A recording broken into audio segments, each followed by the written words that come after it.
Okay, JRU Baste. No? So, alam naman natin yung Baste, nakadepende sa kanilang guideline. Pero pinapakita ng game na to kung anong weaknesses ng guard-oriented team, both on offense and defense. Okay. One, pag ikaw guard-oriented, heavily guard-oriented team, ang weaknesses mo is turnover prone. Meron kang 17 turnovers ata nung game na to. At kapag yun ang nangyari, nagkakaroon ka ng mababang field goal percentage. So, ibig sabihin, pag mababa yung field goal percentage mo, dahil na ibibigay mo sa kalaban yung bola, chances are, ko-convert yung kalaban. Second, yung mga guards nila, si Escobedo tsaka si Are, lagi silang napakaraming foul. At nag-foul out ata rito si Escobedo, no? So, alam mong kailangan mo yung guards mo hanggang dulo, hanggang matapos yung laro, pero hindi mo na magawa dahil ano na sila, apat.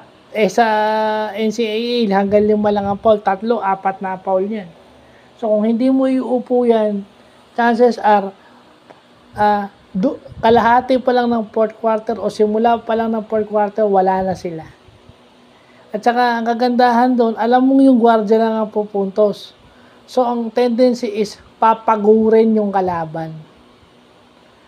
I think Benil should let their guards rest by sometimes piliin lang nila yung opportunity kung kailan sila tatakbo.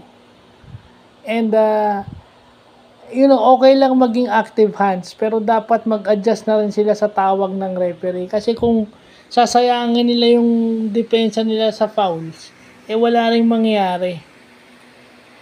Kasi mauubos yung lineup nila pag puro foul. No?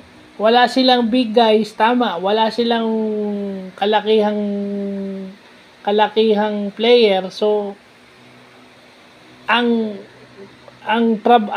defensive load mo is nakakonsentrate din sa gwardiya.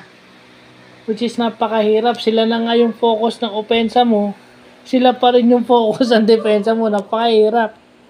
So, kailangan mag-manage ng fouls. Manage ng fouls. No, i-manage yung shot selection.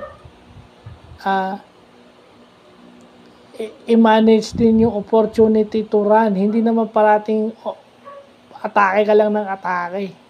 Kasi mapapagod ka, kailangan i-manage mo yung mo. Magpahinga rin yung gwardiya sa loob. Dapat alam na ng Baste kung kailan sila tatakbo at kung kailan sila mag-half court. Kasi yun ang gusto nila ratratin yung kalaban. Pero paano kapag paano yung pag hindi mo makontrol yung rebounds, hindi ka makakatakbo, which is yun ang nangyari. Mas maraming rebounds yung JRU because JRU got size. So, yun lang po.